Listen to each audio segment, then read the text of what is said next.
Hello, this is Yayoi Komiyama from Brain to Belly, and welcome to the Spanglish World Network on Zingo TV, channel 250 and 251. Please remember to download both the Zingo TV app on your respective app stores in iOS and Android devices. And while you download, make sure to rate and leave a comment. The app is free. Zingo TV is also available on Google Chromecast, Amazon Fire, Fire TV sticks, Roku sticks, and also on all smart TVs 2016 and forward. Okay, so hello everyone, and today my guest is Nidhi Setia, and she is from the Netherlands. She is a fellow neuroencoding specialist, but she is also a transformation coach, and she has quite an interesting history on something that I'm interested in, on chanting. So I wanted to bring her in and have her share her story today. So hi, Nidhi.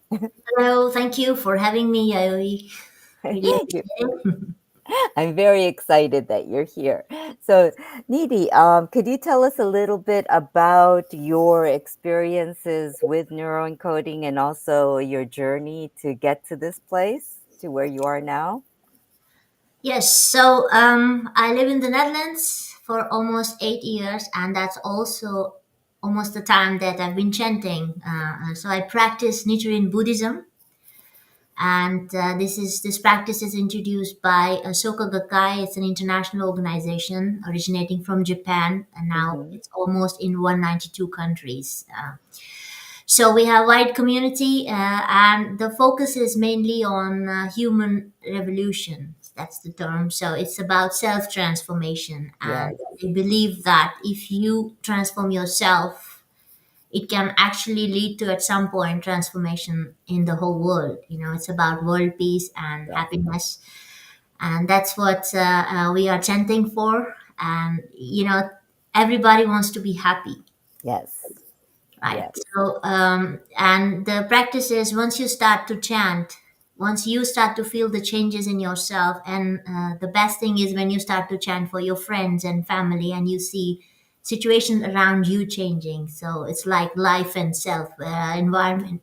We are interconnected, yes, yes, and that's the belief that transformation in self can eventually lead to a transformation in nature, in the nation, and in fact in the whole world at some point. yes, yes. So you said you started chanting about 8 years ago. Yeah. So what inspired you to start chanting, and what made you go into that field or get interested in it? Well, I was struggling at that time. I had lost my father, and it was a very hard time for the Sorry. family. And I didn't know. I tried different meditations. I tried going to therapy and stuff, but I still felt something was missing. I really needed something to bridge that gap. And it's always a void that can never be filled. But I Yeah. wanted to figure it out for myself in some holistic way, and not to go on antidepressants or stuff like that. So, and then somebody introduced me to the practice, saying if you chant, you should chant for your father. And then I was really curious, like, okay, I want to do something for my dad, and I couldn't save him. So I started to chant at that time, and in the beginning, I didn't really feel anything magical. I was like, "Why everybody's so happy here in the community meetings, and I'm not feeling anything." And then they also provide you enough support. You have young women leaders around where they're a bit advanced in practice from you, and then help you study with you together and make you understand the philosophy and how it works. So slowly and steadily, I started to see that I was getting the right kind of help around. So be it contacting the right doctor or finding the right meeting to go to, and then people are sharing their experiences about life. So you start to feel inspired because you hear that people have been changing themselves Yeah. using the practice, right? Yes. So I'm a believer. I'm curious by nature. So I thought, well, I'm going to try. And this is something always resonated with me, so I stick to it. And I've had so many experiences that I can't deny that it works. does work. Wow. Would you mind sharing one experience so that our viewers can understand what you're talking about? Because I'm Uh, sure they're curious to find out. Well, I can think of when, so in the beginning, I wasn't very consistent with my practice. So, you know how it Yes. is. You're young, you want to chant, but you also want to party and do all Yes. kinds of Yes. things, right? So it was never a priority, right? So, Uh-huh. okay, when you feel something, you go and sit in the front of Gohon Zone. It's like an object that we Yes. chant towards. But I remember particularly when I moved to the Netherlands, I was in a very toxic workplace environment, and there came a situation. I was trying to do something very good, but somehow one of the clients, they got the idea that it wasn't the right thing to do, although my intentions were all great. And they almost went to a point like I thought I will just be fired from this job. So it was a Friday, and I was like, oh my god, I have to wait 2 days before I see them on Monday and then see the verdict. And I had nothing. I was like so scared. I'm like, okay, this is it, they're gonna just let me go. um so over the weekend I was so stressed, and my mom said, well, why don't you chant, so I that was the first weekend I really chanted so sincerely. And I don't know, somehow it opens up your wisdom and what happened. So I went to the office on Monday, and I was so confident, and I just told this person, look, my intention was this, and I was trying to do it like this way. And he was like, okay, okay. And he kept listening, and then he was like, I trust you intrinsically, and maybe I overreacted over that day, and it I understand the intention behind. And then he thought maybe there were some other people who were trying to make it a political situation, but it wasn't really worth it. And he just said, well, okay, but everybody's replaceable, and but I'll let this go, it's okay. I was like, great. But the way he said it, it felt like a favor to me. I was so happy, okay, I get to keep it, and I Yeah. express myself well. But somewhere inside I was like, I am not replaceable. Yeah. My job might be, my position might be, as a person I'm not. And it somehow took I took it to my heart, and I was like, I don't know how, where, when, but I'm gonna prove that I am not replaceable. Nobody is replaceable. You are here for a reason. Yes. Nobody else would be in your place otherwise. So, and from that day to 8 months later, when I continued to chant, and I really wanted to see what's in it for me, where is my value in this, Mm-hmm. but how am I adding value to this client, and if this is the right job for me, or shall I Yes. be moving to something else? But I really opened myself up, and for 6 months, due to language barriers or whatever, a lot of rejections. But in one of the meetings, I went from the Buddhist group, and there was a 1 month challenge that you pick up one goal that you want to achieve in your life Mhm. in 30 days. Okay. And if this meeting was on of 30th of April in 2018, Okay. and they said 1 month challenge, you will chant every day 1 hour to attain this goal, Oh. and you will create the biggest benefit of your life in this 1 month. Mm-hmm. I had no idea, but at that moment I decided, okay, I want to change my work situation because I'm not happy. And so, Mystic, 30th of May, I signed a contract for a new job on my terms and conditions. So, and when I announced that I'm going to go away, this person who had told that everybody's replaceable, he acted out like a child, and he couldn't hold his emotions. He was so dependent on me and the value I was adding. He's like, but who else will do it? And all the people from the client, they were like, we have questions. So if you go away, who will replace you? Are they going to be as good as you? And all those kind of situations. And I had the biggest farewell party ever. There were like more than 80 people that showed up, and they were so stunned, like we've never had in the history of that organization, that so many people show up for somebody to bid farewell. Oh. So, Wow. amazing experience. Wow. Wow. So that also comes to the Gosh, I'm just thinking, like, we're also neuroencoding specialists, so where our mentor is Joseph McClendon. And Joseph always says that repetition is the mother of all skills. So when you did the 30-day challenge of chanting an hour a day, every day, that's repetition. Yeah, So it also changes. And in neuroencoding, we also say that it changes your brain waves or the energy that you're projecting as well. So I think I love how that's all connected. yeah, And yes, and then the whole world is really energy, right? And we're energy as well. So I love how that changed that. And you were able to change the energy that was all around you too in the workplace. yeah. So that's such a beautiful story. Thank you. Wow. Wow. Yes. So I know you're also, you started neuroencoding, and I see your neuroencoding symbol up there, which I should probably put up too, but I didn't. Anyway, um, so what got you interested in neuroencoding, and yeah, what inspired you to start on that path as well? So I try to go to at least one educational program every year, so self-development. So I've been to Tony Robbins, of Yes. course, and then I went to Joseph's A Factor in the Netherlands. Yep. And there was something in that moment, and when the way they shared about the community, and Yes.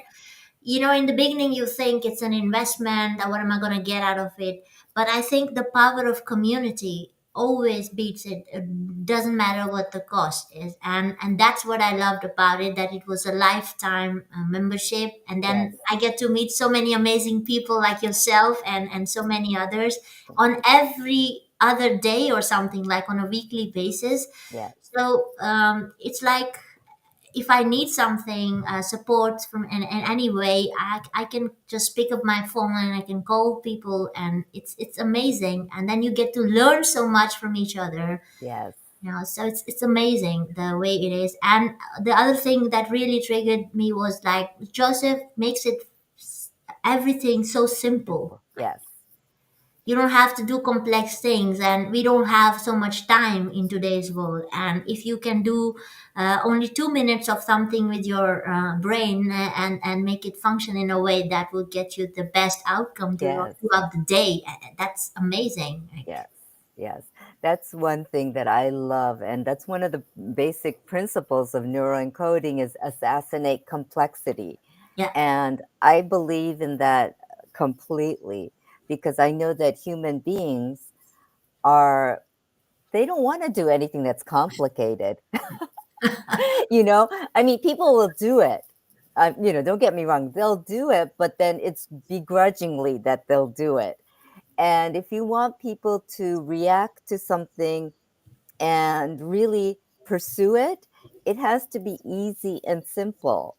And that's why I love neuroencoding because the whole concept is everything that we do is really we'll refine it so that it's simplified to the point that it's just easier to do.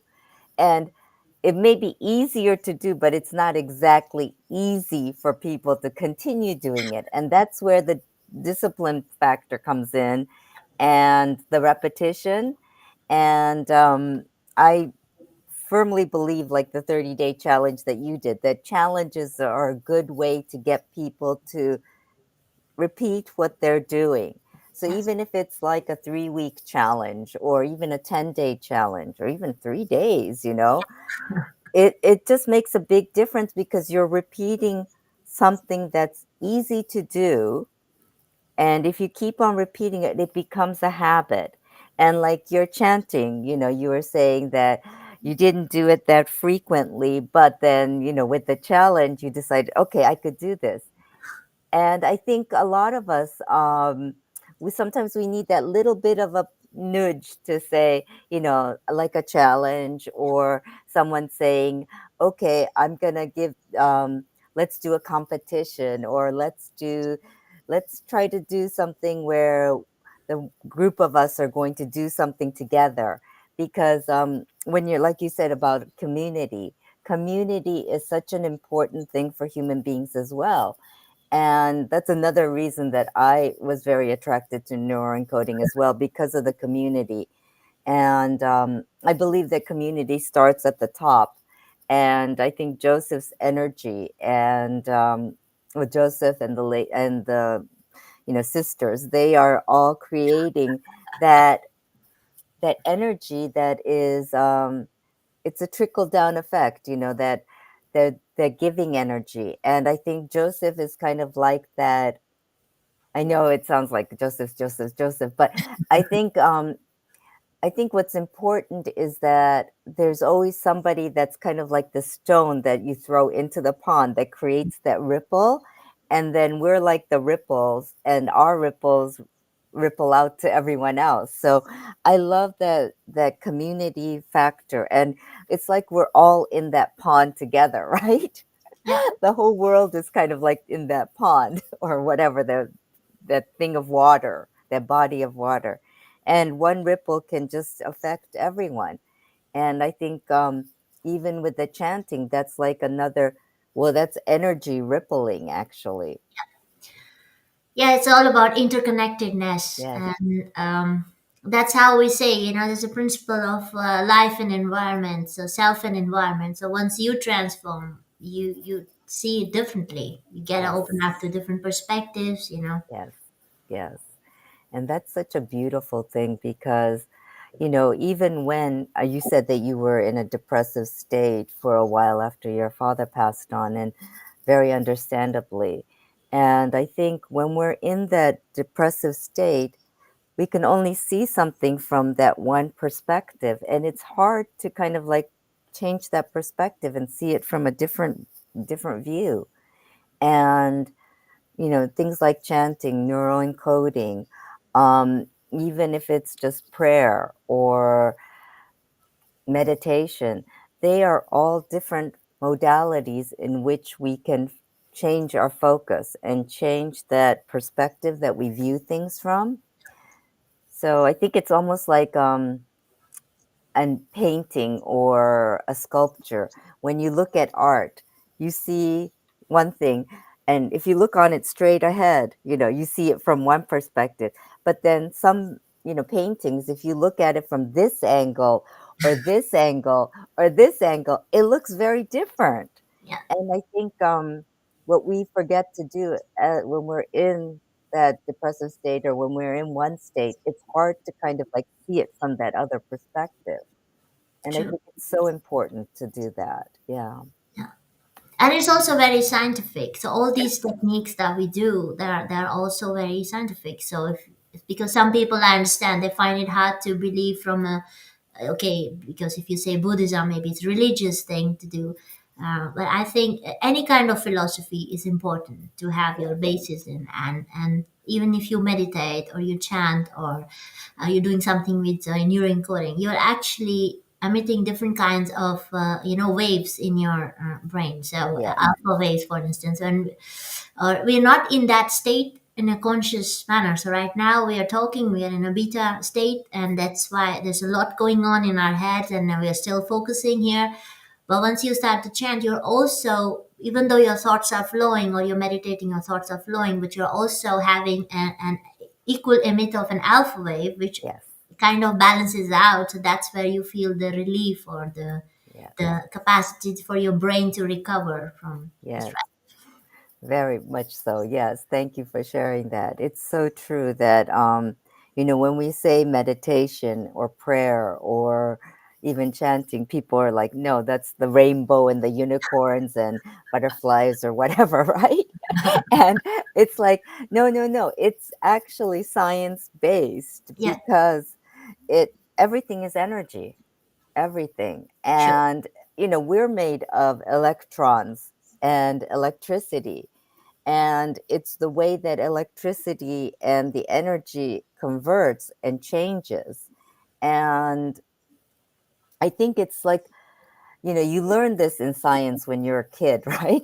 But you don't see it. So it's not, you don't see it like as molecules. You don't see molecules, and you don't see it like the energy bumping each other and rippling and all that. But when you look at it from that perspective, it's like, whoa, the whole world is kind of like that. And we're just bunches of molecules put into different ways, you know? I don't know. I sound like a crazy person, but like a crazy scientist. But it's true. It's, you know, we're all made of this energy that's just flowing. And it's the way that the combination of this energy affects other people and it moves in different ways. And our brains are basically electricity that's moving in and out. So, yes. So, wow. So you've really made a lot of changes with the chanting. And what are some other?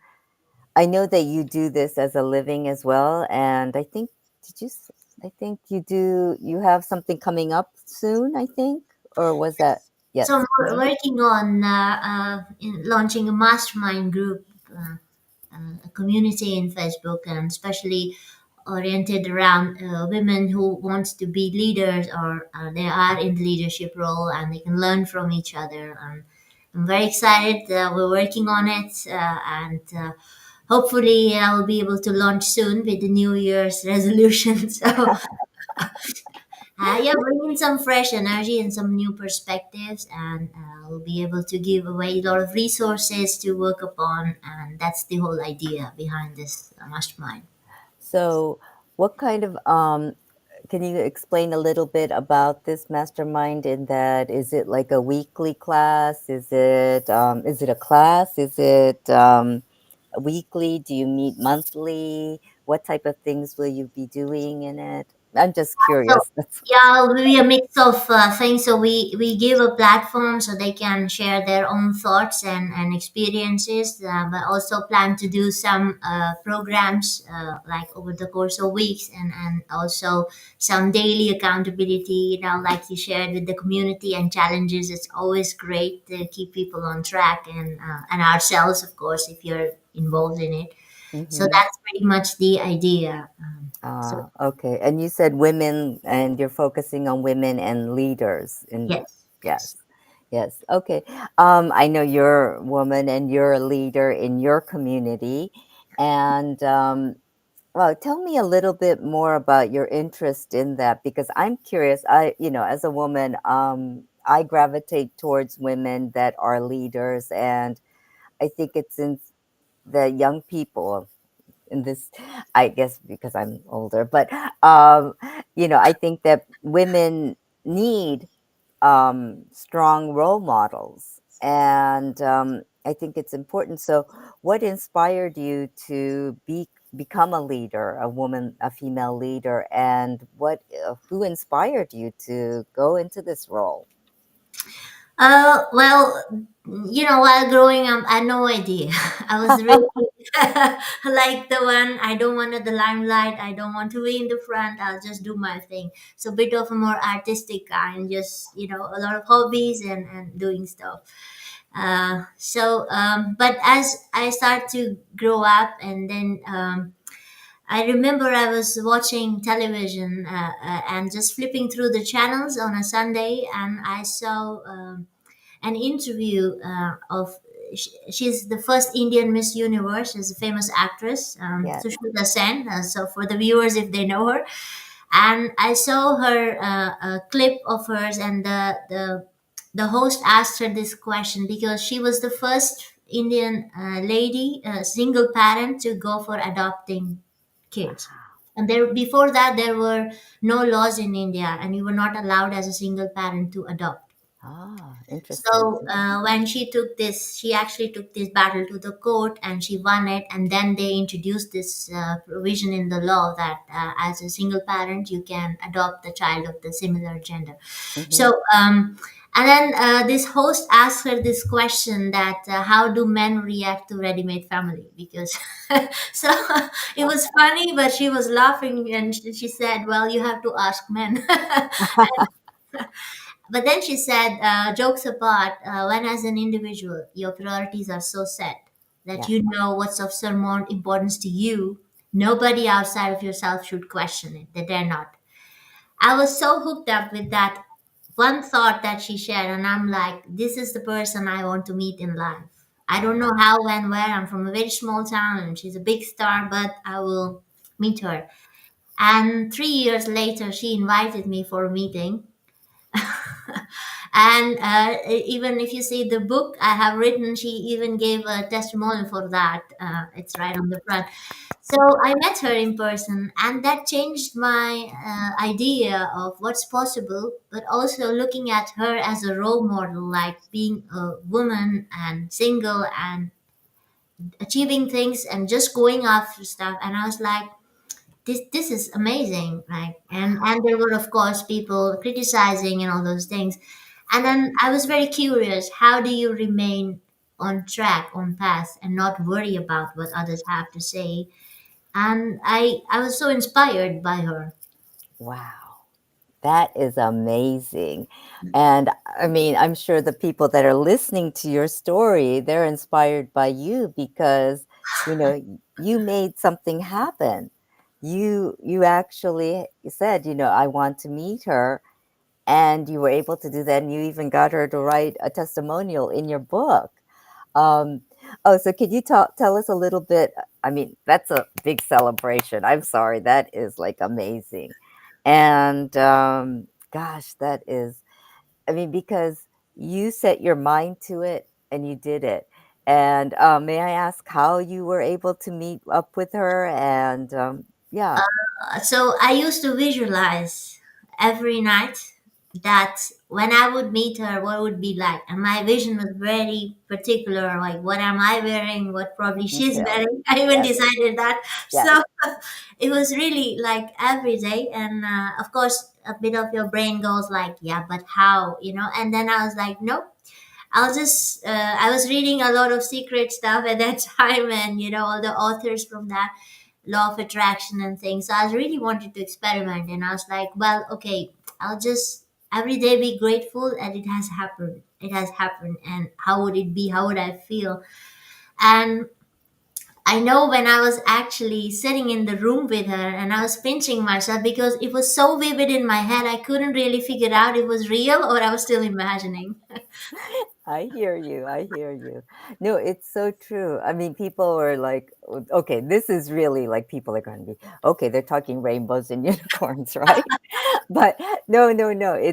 No, but It's there are really steps. There are steps to it, right? yes, Of course, I was writing book during that time. I was trying to find out how to contact and then share with her all my learnings. And then I found out that she ran a foundation. I was like, okay, I'm curious. Can I work like a social responsibility initiative with you? So, of course, there led to a lot of actions before the moment. There came a moment where yes, she actually even found out who I was, right? So yes, and yes. social media plays also a bigger role, and getting in touch with somebody over Twitter or Facebook, it builds up over time the network. And to my surprise, she had done enough research. When I went there, she knew who I was, exactly what I did, and how long I have been following her work. So That's beautiful. That's beautiful. That's really energy and your intent.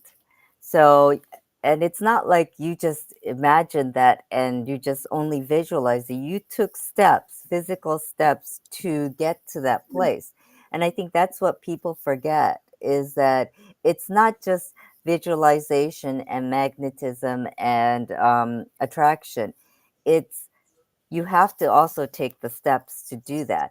So you can't just say, I want to be a millionaire yeah, and just say, I want to be a millionaire, right? You have to be taking the steps to work on how you want to become a millionaire.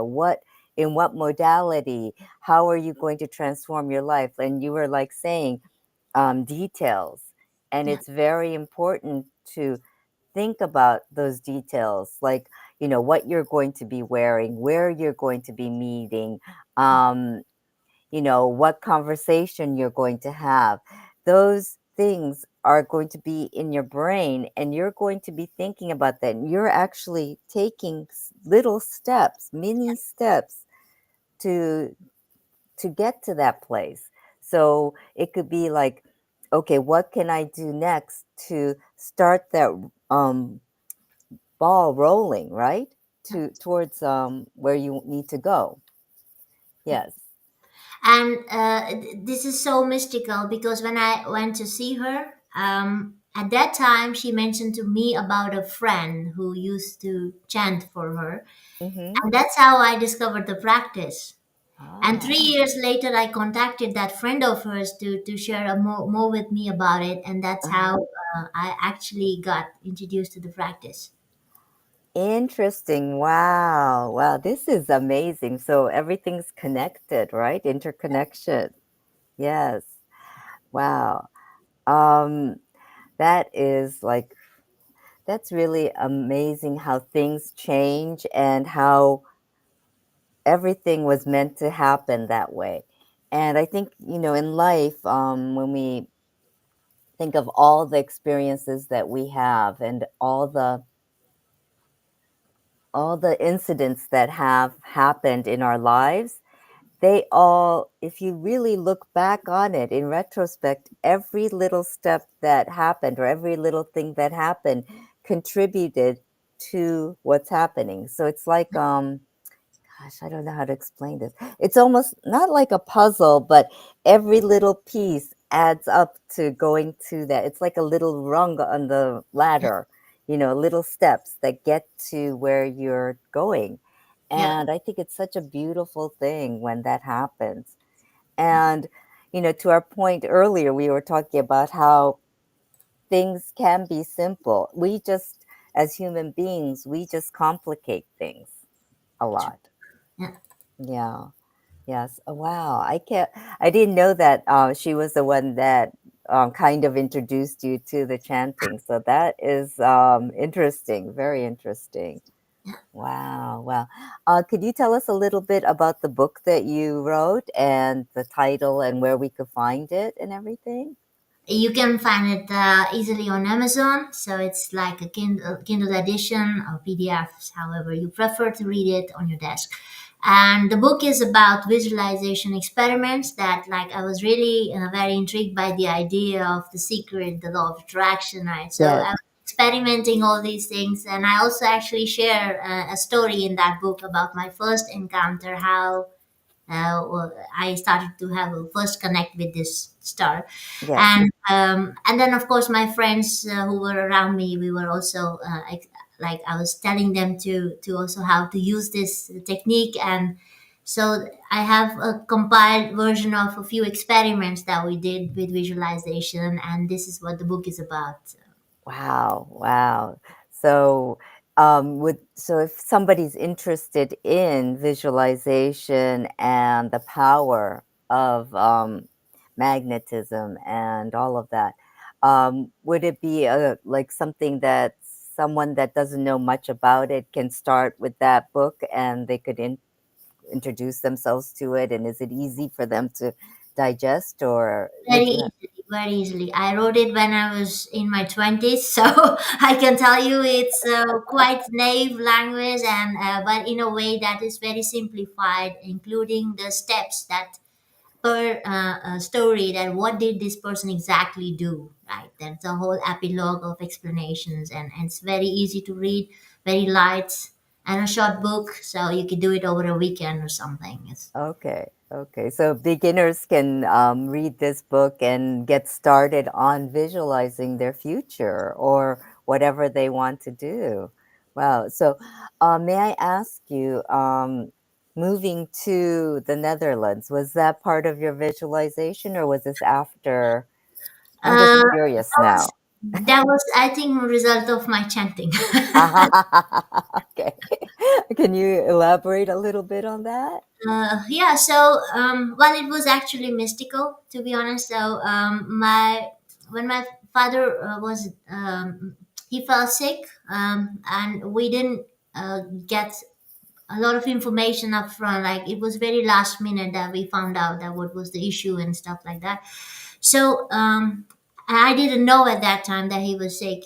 We just thought, okay, maybe he's sad because my grandfather had passed away before that. So, and I told him, well, let's go to Europe, have a trip, because I knew once we went to Singapore together, he was really happy. So I was like, maybe this will change, his mind. Yes. And he was like, yeah, once I feel a little better, we will go. So that was always the thought, let's go to Europe, and in a month of this discussion, almost, he passed away. Sorry. And then when I started practicing a month later, and I was just coming back from work home, and on the way I got a call from my manager at that time at work, and he's like, well, we have an opportunity in Amsterdam and we need your skills. I work in IT security. So they're like, well, would you be interested in going and serving these clients for a while? And I was like, I have to check. If it's a Friday night, 8:30. I mean, I'm not really thinking about it. So I Good to went see it's a home. weekend. Yeah, I went home, and then I shared with my mom, like, this is how I got the call, and what do you think? And she was like, maybe it's a gift from your dad. You wanted to take him to Europe, so I think you should go for whatever 6 months, 1 year they were proposing. And I was like, but I don't want to go, right? I was also feeling Of like I don't course. want to leave my mom and my home country and. Right. So but I at that time I made a decision. Okay, I will come and I'll see how it is, and maybe for a change, like, it will also help me mentally. Yes. And that's how I moved. But if I now look back, a lot of things I can see were laid down. So, like what Tony would say, life is always happening for you. Yes. Uh, Yes.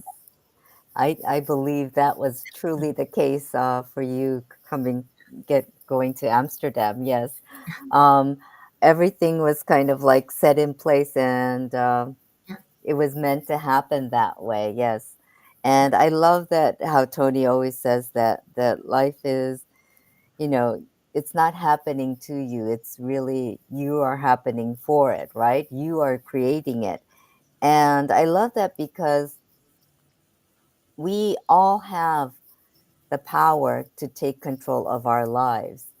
And when we're in a bad place, or when we're in that place where we can't see everything, we tend to forget that. We forget that we have power, that we ourselves have the power to change and to take control of our lives. And we just let the waves kind of like take us here and there and everywhere.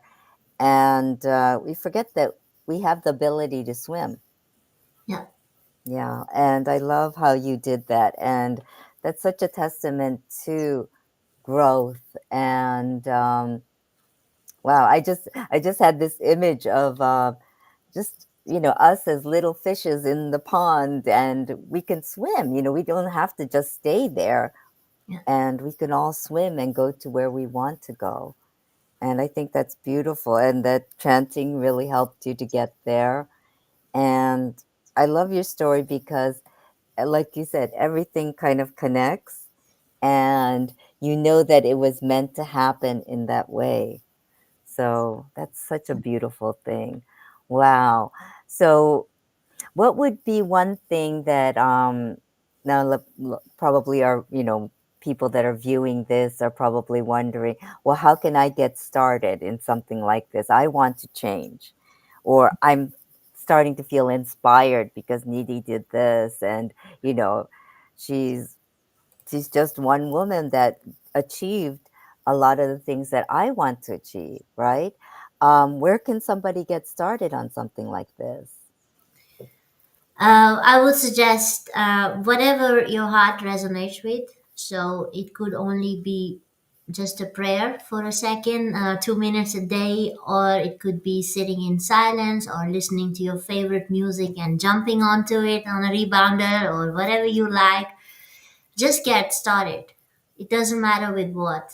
And the thing that you reminded me of was consistency. So I'm going to take it with me as well. Just do it like a challenge for 21 days or 30 days, that I'm going to do it 2 minutes a day or 5 minutes a day, but I will sit down at this particular moment to just do this and not think about anything. So Yes, I think that's a good starting point. And yes. the other thing is, the easiest is to start with just looking at what was the best moment of the day, let's say, Mm, and be the gr- grateful for it. yes, yes, yes. That that's like the gratitude journal that I like to talk about a lot is having, even if it's at the end of the day and it's right before you go to sleep, do a gratitude journal. What was one thing that was really good in your day?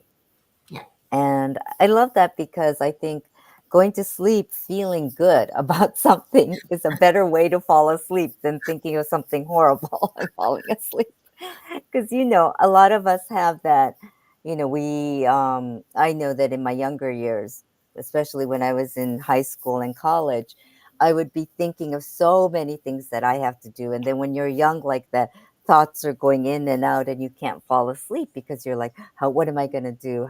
How am I going to pass this test? Right. I mean, that, your world is like the exam or whatever. And or how are my classmates going to react to this or that? And your world is very small back then, but then so your mind is just racing on all these different platforms and thinking, how am I going to do this? What's going to happen here? I worry about this, I worry about that. And you're not focused on anything that's really pleasant. You're focused on the what ifs and the fears, and you know it's you're frightened, so you're thinking of all these things. And when you fall asleep like that, the sleep that you get is not as peaceful or even restful. So when you do like something like a gratitude thing, like right before you go to sleep, you sleep in that feeling of warmth and happiness. And I feel that, when you fall asleep like that, you get better sleep and you wake up so much better too. I'm going to try that. Oh, really? Okay. Well, No. it's always like the last things that you brush your teeth and then you go. But Oh, I should skip the how you say to turn around the sequence. yeah. I found for me, and this has worked for me for a while, is that, I do, of course, I brush my teeth and all that, but right before I go to sleep, I write in my journal, my gratitude journal. And of course, I have my incantations that I write it as well. But, and I also write my gratitude, what I appreciated about the day, who, who inspired me that day. It could be just one thing, like it could be one encounter that I had with um, a friend, right? And or it was so kind of somebody to open the door for me when I was struggling to carry boxes or bags, right? It was something like that. And when you think about that, or like, oh, today so and so and I had a fabulous conversation, you kind of, it brings all of that good energy back into you, and you fall asleep feeling like, that, with that joy in your brain.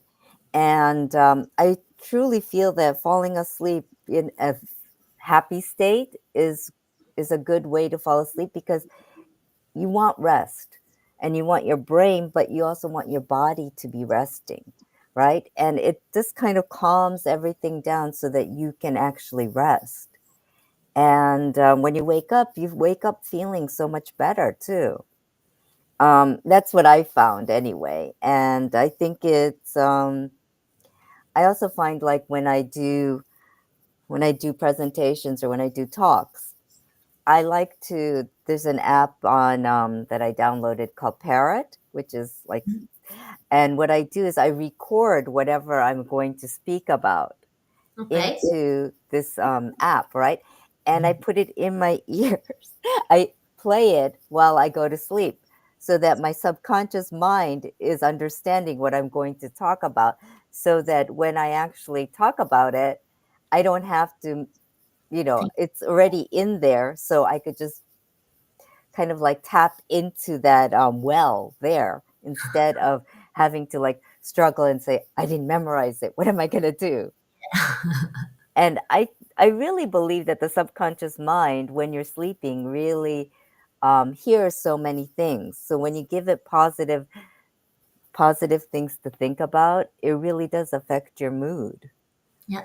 So And I think that's kind of like, when you're chanting, you go into a different, your brain goes into that fade out, right? And you, it's almost like you're unconsciously giving it that energy and the direction and the joy that it needs when you do that. And I think sleep is one of those things as well.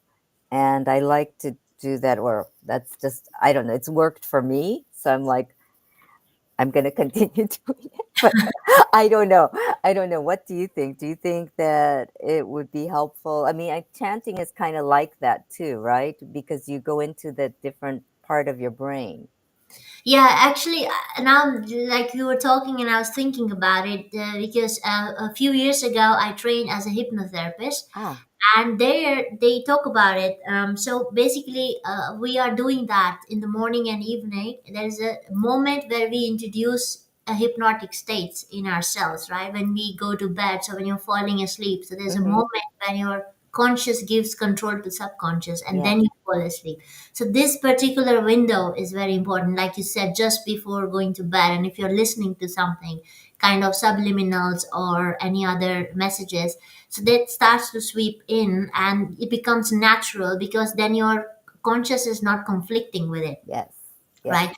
And same way in the morning, when we get up, sometimes we're like so much in the deep dream, that state, and we wake up and you're like, where am I, what am I doing? That moment is the hypnotic state. yes, And I know at that time when we were training, they would tell us like, whatever suggestions you have, you do them early in the morning when you wake up, right? When you wake up and before you just fall asleep. yes, So this is like the most powerful time to have the less conflict from the conscious. yes. I agree. Yeah, because our conscious mind tends to be kind of like that, tends to give us all these, yeah, the chatter and all the criticisms and all of that. So, yes, wow. Thank you for sharing all of that. And I think, so you said you're doing a mastermind soon in January. And where can our viewers find you if they want to get in touch with you besides your book and all that? They can find me on Facebook, on LinkedIn, or Instagram. So, and that's the easiest, it's more And do, personal. mhm. And may I ask you, do you also teach chanting, or do you take people in so that they can learn to chant with you? Or I'm just Happy to curious. support, although this is like very organization voluntary work. So I'm happy to introduce. If you just go to Google and say Soka Gakkai, and you'll find a nearest community around you.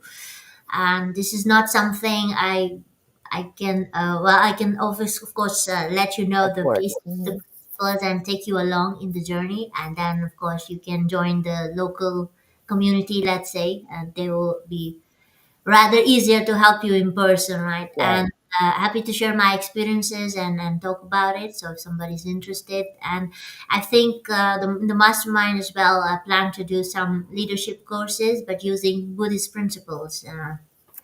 that would be interesting. And do Really, you, mhm, everyday philosophy, like every day, what can you do with the everyday life? And this is how, if you base yourself on some principles, that actually helps you go further faster. yes, yes. Thank you, thank you. I really love that. And so thank we can reach Needy at Facebook, Instagram, and LinkedIn. And you can also get her book on Amazon. And what was the title again? I'm sorry. Journey of visualizations. Journey of Visualizations. Yes. So thank you so much for being here today. And any words of wisdom you'd like to share with our viewers before we go? Well, thank you very much for having me. I hope you found something of value, because you are very experienced, and I know you have been sharing all the nuggets. I know you from the other community. So No, I just like to talk. That's all. And I love having conversations with fellow um, I guess it's fellow, people that are on this journey together with me. I feel like we all want, like you had said, we started off saying that we all want happiness. Yeah. And I like you know, sharing what I know and also introducing people that can give a different perspective on how to gain that happiness. And sometimes happiness is really about nourishing your brain, your belly, and nourishing the soul, right? And it's about the whole of you. So um, that's what I want to pursue. And that's why I love having guests like you here today. And that's what we love to do here. So thank you again for coming today. And just to thank you. And this show can be also heard on Spanglish Radio Network. Please check out spanglishworld.ca for all the news and programming. And when you get a chance, visit my YouTube channel and also Spanglish World. Watch it, hear it, read it, download it, and live it. Thank you.